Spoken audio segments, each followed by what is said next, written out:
प्रश्नावली 14.1 का 23वां सवाल। एक खेल में 1 रुपए के सिक्के को 3 बार उछाला जाता है। तो यहाँ पर प्रयोग क्या है? 1 रुपए के सिक्के को 3 बार उछालना। ये हो गया एक प्रयोग, जिसे हम क्या बोलते हैं इंग्लिश में, एक्सपेरिमेंट। तो यहाँ पे प्रयोग क्या है? 1 रुपए के सिक्के को 3 बार उछाला जाना। और आगे देखो, जब भी 1 रुपए के सिक्के को 3 बार उछालते हैं, या कोई भी सिक्का हो जिसे 3 बार उछाला जाए, तो उसके कुल संभावित परिणाम कितने होंगे? 8। कुल संभव परिणाम कितने होंगे? 8। ठीक है, कौन कौन से होंगे वो यहाँ पर लिखे हुए हैं। जैसे पहली बार उछालने पर हेड आ जाए, दूसरी बार उछालने पर भी हेड आ जाए, और तीसरी बार उछालने पर भी हेड हो जाए। तो 8 में से एक संभावित परिणाम ये भी है। इसी तरीके से पहली बार उछालने पर हेड, दूसरी बार उछालने पर टेल, और तीसरी बार उछालने पर हेड। तो HTH एक संभावित परिणाम ये भी है। तो ऐसे करके कुल 8 संभावित परिणाम होते हैं। जब सिक्के को कितनी बार उछाला जाता है? 3 बार उछाला जाता है। तो उसके कुल संभव परिणाम कितने होते हैं? 8। अब यहाँ पे ये ध्यान रखना, हेड का मतलब क्या होता है? चित्त। हिंदी में क्या बोलते हैं हेड को? चित्त। और टेल का मतलब क्या होता है? पट। ठीक है, अब देखो आगे। एक खेल में 1 रुपए के सिक्के को 3 बार उछाला जाता है, यानी उसके कुल संभव परिणाम कितने होंगे? 8 होंगे। उसके बाद में देखो आगे, और प्रत्येक बार का परिणाम लिख लिया जाता है। ठीक है, उसके बाद में देखो आगे, तीनों परिणाम समान होने पर। अब ये यहाँ पर ध्यान रखना है, क्या कह रहा है? तीनों परिणाम समान होने पर। ठीक है, तीनों परिणाम समान होने पर, अर्थात 3 चित या 3 पट प्राप्त होने पर हनीफ खेल में जीत जाएगा, अन्यथा वह हार जाएगा। ठीक है, अब प्रायिकता किसकी पूछ रहा है? हनीफ के खेल में हार जाने की प्रायिकता परिकलित कीजिए। देखो प्रश्न में क्या कह रहा है? तीनों परिणाम समान होने पर। तीनों परिणाम समान होने पर देखो, 8 में से ऐसे कितने परिणाम है जहां पर तीनों परिणाम समान आ रहे हैं? जैसे यहाँ पर देखो, पहले पर हेड, दूसरे पर हेड, और तीसरे पर हेड। यानी पहली बार उछालने पर हेड, दूसरी बार उछालने पर हेड, और तीसरी बार उछालने पर भी हेड अगर आ रहा है, तो यहाँ पर देखो तीनों परिणाम समान हो गए। तो इस स्थिति में हनीफ खेल में जीत जाएगा। तो 8 में से सिर्फ ऐसे कितने परिणाम है? 2 परिणाम है। एक तो ये रहा कि तीनों पर क्या आ जाए? चित। क्या आ जाए? 3 चित या 3 पट। जैसे यहाँ पर तीनों क्या चित है? चित का मतलब क्या होता है? हेड। तो तीनों चित आ गए, या फिर तीनों क्या आ गए? पट। जैसे देखो यहाँ पर तीनों पे क्या आ रहा है? टेल आ रहा है। टेल का मतलब क्या होता है? पट।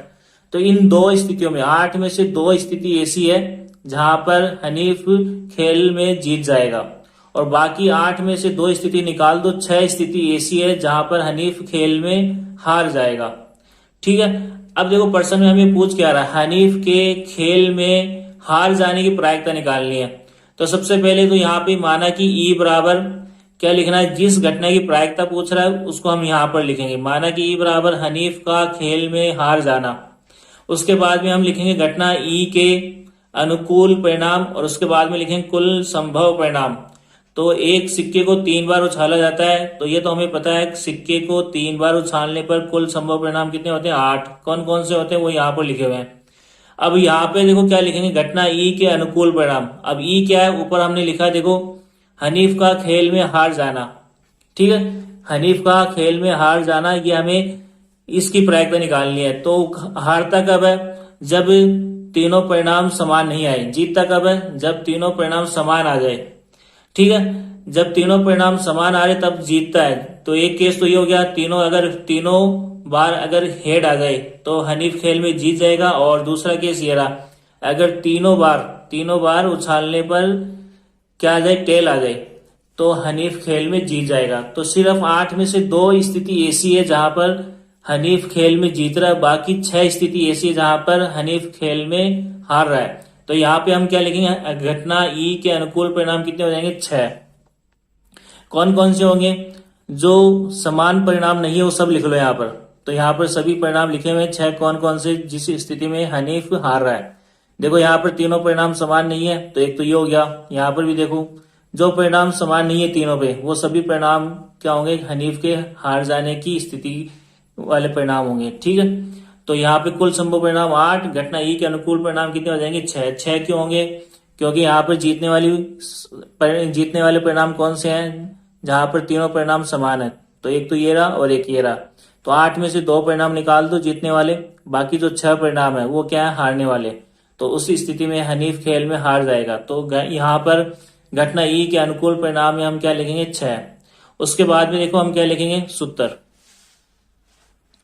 सूत्र में देखो क्या है, पीई बराबर घटना ई के अनुकूल परिणाम बटा कुल संभव परिणाम। ये सूत्र है। अब सूत्र में मान रखना है, पीई की जगह पीई, बराबर की जगह बराबर, घटना ई के अनुकूल परिणाम। तो देखो यहां पर घटना ई के अनुकूल परिणाम कितने थे, घटना ई के अनुकूल परिणाम कितने थे, 6। ठीक है, और कुल संभव परिणाम कितने हैं, 8। तो सूत्र में मान रख दो, घटना ई के अनुकूल परिणाम, घटना ई के अनुकूल परिणाम कितने हो गए, 6, और बटा कुल संभव परिणाम कितने हो गए, 8। अब 6 और 8 2 के पारे से कट रहे हैं, काट दो, 2 तिया 6 और 2 चौके 8। ठीक है, तो आंसर कितना है, पीई बराबर 3/4। और ई क्या था, हनीफ का खेल में हार जाना, और पी का मतलब प्रायिकता। हनीफ का खेल में हार जाना, और हनीफ के खेल में हार जाने की प्रायिकता कितनी आ गई, 3/4। तो ये प्रश्नावली 14.1 का कौन सा सवाल है, 23वां, उसका आंसर है। ठीक है।